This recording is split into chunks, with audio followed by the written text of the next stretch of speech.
Welcome to Counterpoint. I'm Tanya Granick-Allen. The We Charity ethics scandal continues to grow bigger day by day. I'm used to seeing COVID-dominate headlines in the papers. Now, We Charity is front page almost every day, and for good reason. This is the third ethics investigation into the government led by Prime Minister Justin Trudeau. What was the government thinking when it sole sourced a contract to the private We Charity to administer $900 million of government funds for student grants? Government isn't allowed to sole source anything. And since when does the government rely on a private charity to issue funds, nearly $1 billion? Why did the government first say they would pay $19.5 million to administer this grant, but now that figure is revealed to have been more than double that at $43.5 million? That's a lot of money for administration. And why such a huge discrepancy in funds? What was the government thinking when it decided to do business with We Charity, which paid the Prime Minister's wife, mother, and brother for work? Why didn't the Prime Minister recuse himself? Why didn't Finance Minister Bill Morneau recuse himself, since he is conflicted with his daughter working for We Charity, and again, his family taking multiple trips with this charity? The Ethics Act requires that a politician recuse themselves in such cases of conflict of interest. These are questions being asked by the government in opposition and in committees. But the question the public is asking is, why isn't our government thinking? This is such an obvious conflict of interest. Did the government think no one would notice? As the spotlight grows on We Charity and the government, more and more questions are being asked. So far from the government, very few answers have been forthcoming. Joining me now to unpackage this We Charity scandal is Brian Lilley, columnist with the Toronto Sun. Brian, thanks for joining me. Can you outline what has happened step by step with this latest government scandal? Oh, that is a big, tall order, Tanya. I mean, this takes us back until April, even before the government announced that they would have a Canada Student Service Grant program. They announced that on April 22nd. We found out that a few days before that, probably maybe a week or two before that, We Charity, which eventually ended up getting the contract, or in government terms, contribution agreement to run that program, that they'd been pitching the government on the idea of, hey, you're in the middle of COVID. You want to help people out financially in the middle of COVID. We can help you help people. And here's our idea. They've got access to the youth. Well, this will make a nice arrangement. We can work it out. Yeah, and they've said, and here's our proposal, but we can adapt it to what you need. Last week at committee, the top civil servant on this file, a woman named Rachel Wernick, for people keeping track at home, yes, might sound familiar. Michael Wernick used to be the clerk at the Privy Council, the top civil servant. And we've heard he showed up at committee in the SNC-Lavalin. Right, we've heard from him from the SNC-Lavalin affair when Jody Wilson-Raybould was testifying, etc. My understanding is that they are brother and sister. So just for people that are asking, because every time I raise her name, I get that question. I thought I'd put it out there. So Rachel Wernick is the top person on this file for Employment and Social Development Canada. And she says that she was asked by someone at finance to contact Now, she already knew that we had been circulating this because she'd prepared a proposal briefing notes for Minister Bardish Chagger. She talks to Craig Kielburger from He says, yeah, we've already got a proposal in at government. And by the way, we've sent it to Minister Chagger, we sent it to Minister Ng, we sent it to top bureaucrats. We'd love to help. There's nothing wrong with offering to do that. They may be in violation, and this would be a small thing, but they may be in violation of rules surrounding lobbying. But we'll get into that another time. But overall, it's fine for someone to pitch the government and say, we can help you with your problem. But what's not good is for, people in the political realm to get this, push it down to the bureaucrats, and then say, well, the bureaucrats told us to do this, which is what they've been getting back just so we can outline it step by step, just to apprise everybody in the audience who may not be aware. So there were, We Charity's pitched that they could help out. The Wernick said, okay, we can look into this. The minister said, fine. Eventually, they were awarded, the administration of this $900 million government fund. And then $912 million, and we could earn at least, perhaps more, but at least $43.5 million for placing students in what are called volunteer positions, and yet they would be paid up to $1,000 for 100 hours of volunteer work. Now, I don't know about you, Tanya. Yeah. I've done a lot of volunteer work in my day. You don't get paid to volunteer. No, you don't.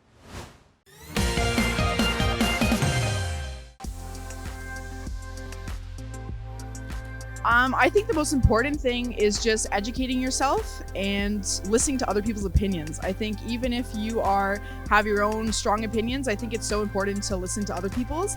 Even if you consider yourself a closed-minded person, left or right, I think it's important to listen to the other side, and I think that's how we can be inclusive and respectful. Welcome back. We're talking about the We Charity scandal, and joining me is Brian Lilley, Toronto Sun columnist. Brian, just before the break, we were going step by step, sort of what happened. Can you briefly just summarize what happened with those key dates so we can start unpackaging what the real scandal here is? Well, so the government has said from the beginning that this was a decision of the professional, nonpartisan public service.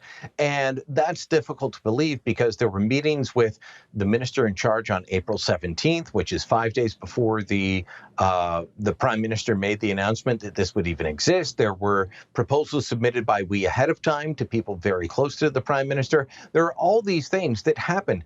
Now, if you remember, We wasn't announced as the organization that would run this until June 25th. It was very in the middle of the middle of April, they are pitching government. They're holding meetings with government. They're discussing this with government. And by May, they're having discussions with other groups about, can you subcontract with us? Now, all of this is a problem because of the intimate connections between the Trudeau family, the Morneau family, and others in this Liberal government with the We organization. This is not on We, by the way. This is on the Trudeau government. And I want to stick to that. So, and what was the date when the government said, you know what, we've got caught, or this was wrong, we didn't think, we've got to pull this contract back now? I believe it was July 3rd. So that would be, I think, the Friday after the Canada Day holiday. And they said, you know what, we came to there's two versions. Either we withdrew unilaterally or it was a mutual agreed upon determination. Nobody's going to dispute the other, but those are both out there right now. But the fact is that this is an organization that has been intimately tied to the Trudeau family, to the Morneau family, to Katie Telford, who is the chief of staff to the prime minister, to Seamus O'Regan, who is the natural resources minister, who would have voted on this contract. All of this is going on.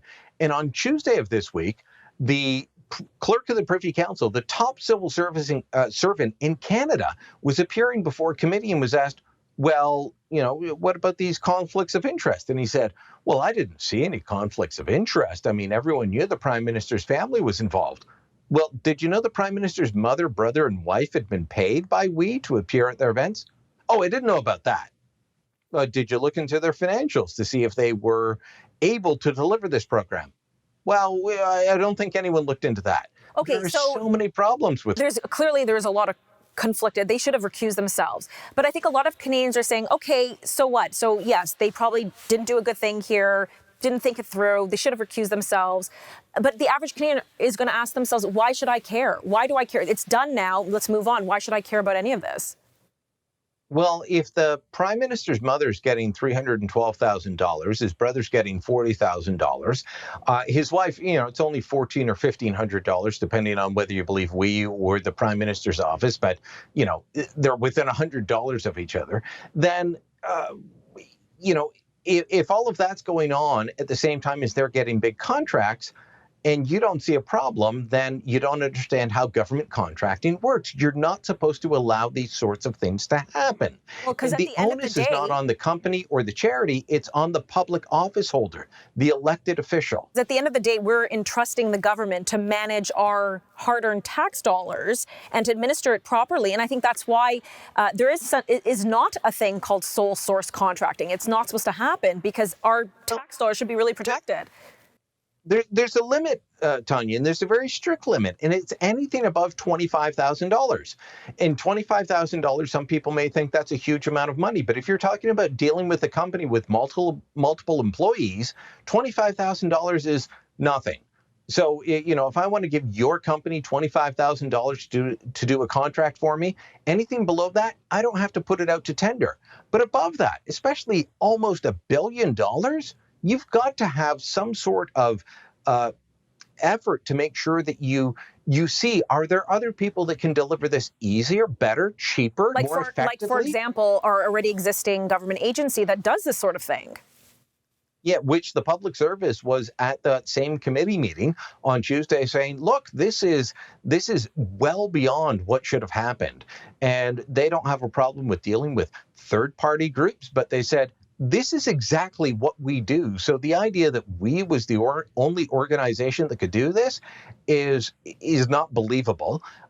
Chris Aylward, who's the head of the Public Service Alliance of Canada, the union representing government workers, a guy that I've dealt with many times over the years, said this is simply not something that the government should have done, and it's not believable that we was the only organization. There were existing programs they could have and should have used, and I fully agree with them on that.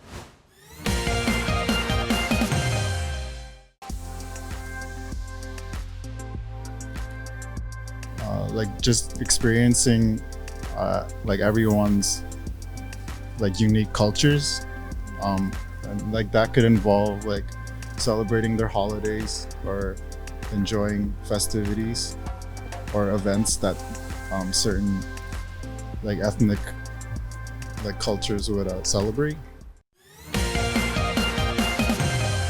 So we heard from Brian Lilley, who gave us his perspective on what's gone on and what he's observed at committee hearings. But I think it's important to get the perspective of the opposition. And here joining me now is the opposition member of Parliament, John Williamson. John Williamson from New Brunswick. Welcome, John. Thanks for joining me today. Thank you. It's great to be back with you and your viewers. Yes, so we're still operating Parliament or our democracy via Zoom, so this shouldn't be that foreign to you. But right now we have our Finance Minister Morneau and our Prime Minister Trudeau. They're being investigated for alleged ethics violations. This seems like a big deal, is it? Well, it is. And don't forget, when it comes to both men, both Morneau and Trudeau, this is not the first time they've been investigated. In fact, Trudeau was found, of course, guilty of an ethics violation for accepting a holiday vacation in the Caribbean.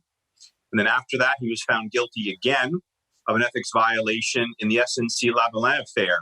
And now he's back again, another investigation for his dealings with the We charity, payments to family members, a huge government contract that was offered to We without a tender.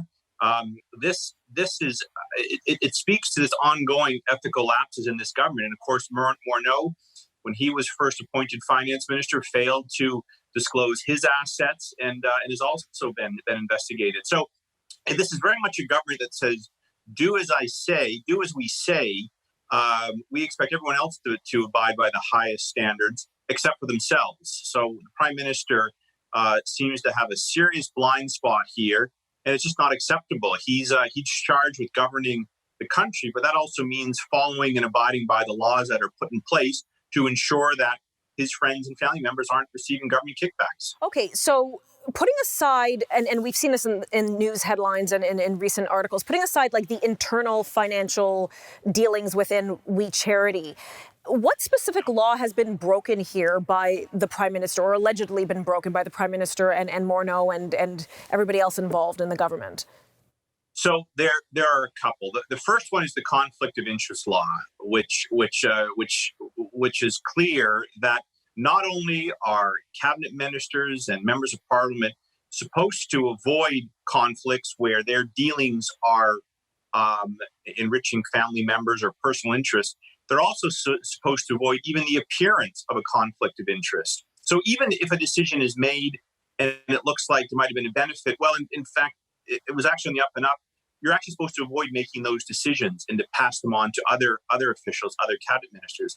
And from what we know, the entire cabinet met to discuss the $1 billion contract to We. The Prime Minister did not. He failed to recuse himself from that decision. It's unclear if he disclosed his family's personal involvement with We, as well as the Finance Minister also had a family connection as well, where one of his daughters works for We, and so not only should both of these individuals not been involved in the discussion and the decision making, they should have recused themselves, and they also should have informed their cabinet colleagues that no, they were in a conflict. So not doing all of that potentially puts them in a position where they've broken the law. Okay, so you're saying that they have in fact broken the law. Like if this comes out, well, we're investigating it, but it certainly looks like it. It certainly appears that, from what we know, they did not do any of that. And of course, the ethics commissioner will make the final ruling on that. But from everything we know, including the Prime Minister's apology, it appears that none of that happened. And the Prime Minister himself has apologized for not recusing. So it certainly suggests that the law was broken, but we'll wait for the ethics commissioner to make the final ruling on that. Okay, and so say, let's fortune tell a little bit or look into the future. So say it is found that there was a law broken. The ethics commissioner rules that there was a law broken. So what happens? What's the consequence of that to the Prime Minister or Morneau or whomever? Well, unfortunately, it will just be a slap on the wrist. The previous time the Prime Minister was handed a fine for a couple $100. It's not terribly punitive. It is still. It hangs around him now that he has been in violation of a federal law. So I think it does hurt his standing in the public eye. Obviously, we'd like to see him being held accountable for this, but ultimately that's up to the voters to make that decision and determination. So it's a violation of a law, and it hurts his public standing to be the great clean Prime Minister that he claims to be. We see from his record that's just not the case. Yeah, so there's obviously more than just financial and there's on-image consequences. So stick around, John. I'm going to be with you just after this break. We'll be right back. Sounds good.